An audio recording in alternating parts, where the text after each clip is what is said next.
내란 수사의 전반전이 끝났습니다. 민주당은 민주주의를 겨눈 내란 세력을 끝까지 단죄하겠습니다. 12.3 내란을 추적해온 조은석 내란 특검이 180여 일간의 대장정에 마침표를 찍었습니다. 오늘 특검이 12.3 불법 비상계엄을 무력으로 정치적 반대 세력을 제거하고 권력을 독점 유지하려 한 시도였다고 결론 내렸습니다. 특검은 윤석열이 자신을 거스르거나 반대하는 사람을 반국가 세력으로 몰아 비상계엄으로 제거하려 했다고도 덧붙였습니다. 내란의 진실을 온전히 밝히기엔 180일은 넉넉지 않았습니다. 그러나 의미 있는 성과도 있었습니다. 수사 개시 3주 만에 개선장구처럼 활개치던 숙에 윤석열의 신병을 다시 확보했습니다. 계엄 구상 시점도 2022년 11월로 앞당겨 공소장에 적시하며 기획 준비 단계의 윤곽을 제시하기도 했습니다. 진실을 지으려 한 내란 세력의 흔적까지 기록으로 남겼습니다. 특히 비상계엄 전후 대통령실 CCTV를 확보해 법정에서 공개함으로써 그날 윤석열 내란 정권의 민낯을 국민 앞에 밝혀냈습니다. 특검은 군 검찰 협업 사건을 포함해 총 27명을 재판에 넘긴 만큼 재판이 끝나는 순간까지 공수유지에 한치의 빈틈도 없도록 만전을 기해 주길 바랍니다. 내란 수사의 전반전은 이렇게 끝났지만 국민적 의구심은 여전히 남아 있습니다. 노상원 수첩의 진실과 심호정 전 검찰총장 등 검찰의 계엄 연루 의혹과 추경호 전 원내대표 계엄 해제 포결 방해 역시 충분히 해소됐다고 보기 어렵습니다. 내란은 정치적 논쟁이 아니라 헌정 질서를 겨눈 범죄입니다. 국민과 민주주의의 역사에 총뿌리를 들이댄 반역이었습니다.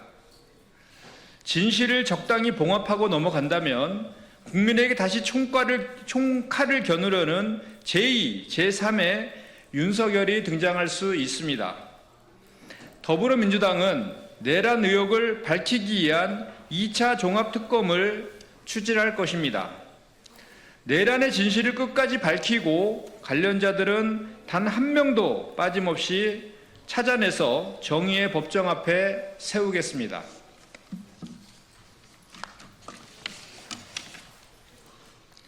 경찰 수사가 전방위로 확산할까 두려운 것입니까?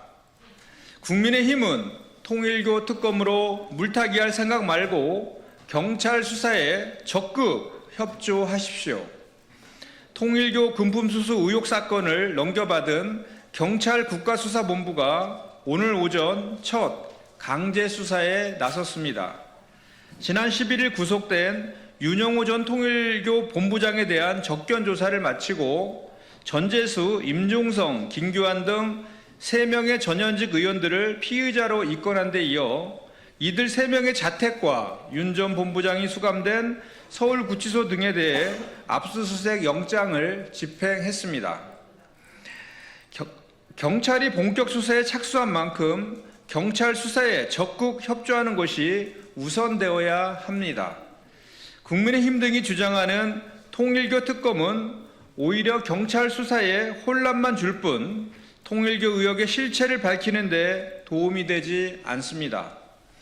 특히 현재의 금품수수 의혹은 통일교 권성동, 김건희로 종교분리 원칙 훼손과 국정농단과는 그 사안 자체가 다릅니다.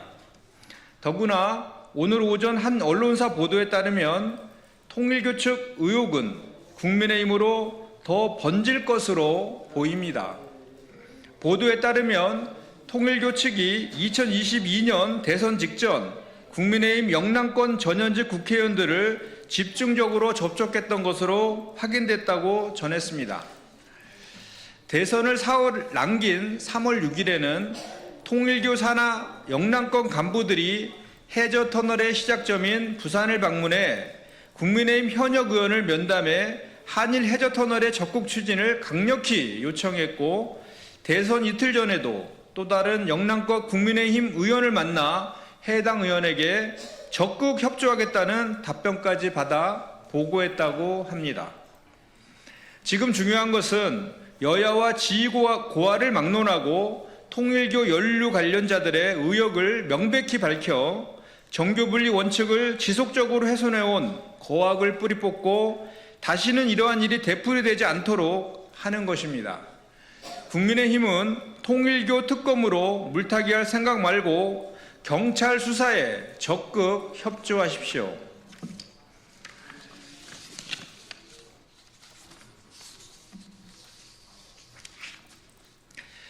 박성재 법무부의 박근혜 판결문 분석, 제2의 국정농단을 덮기 위한 탄핵 회피 매뉴얼이었습니까?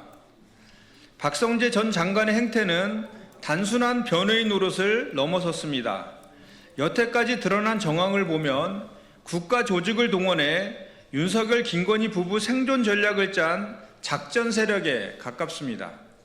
내란 특검이 박 전 장관을 직권남용 혐의로 적시한 공소장 내용과 언론 보도에 따르면 박 전 장관은 명태균 게이트가 터지자마자 법무부 조직을 총동원해 불과 석 달 사이 10건의 대응 보고서를 집중적으로 생산하도록 지시했습니다. 그 치밀함은 혀를 내두를 지경입니다. 이준석 명태균 통화 녹취록이 공개되자마자 쟁점 검토 보고서를 만들었고 김건희 500만 원 돈봉투 보도가 나오자 즉각 대응 문건을 작성했습니다. 특히 문건 목록에는 박근혜 전 대통령 공천 개입 사건 판결 분석도 포함되어 있습니다.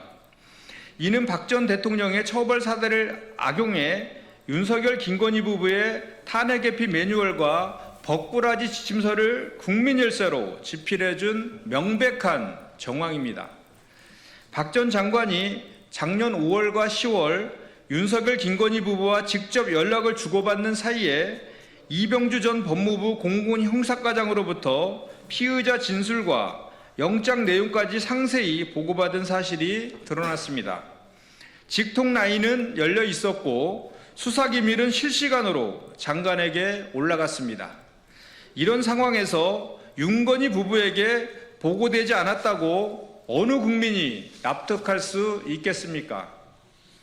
박 전 장관이 지키려던 것이 대한민국의 정의입니까? 아니면 윤건희 부부의 안위입니까? 공직자로서 최소한의 양심마저 헌신착처럼 내던진 파렴치한 행태를 국민 앞에 석고대죄하십시오. 오늘 활동을 종료한 내란 특검은 박 전 장관을 직권남용 등의 혐의로 이미 기소했습니다. 마지막 바통을 이어받은 김건희 특검은 법무부가 작성한 공천 개입 회피 매뉴얼이 실제로 윤건희 부부에게 전달되었는지, 박 전 장관과의 통화에서 어떤 수사 무마 지침이 오갔는지 낱낱이 밝혀내야 합니다. 더불어민주당은 국가기관을 사유화해 국정농단을 방조한 대가를 치르게 하겠습니다. 이상입니다.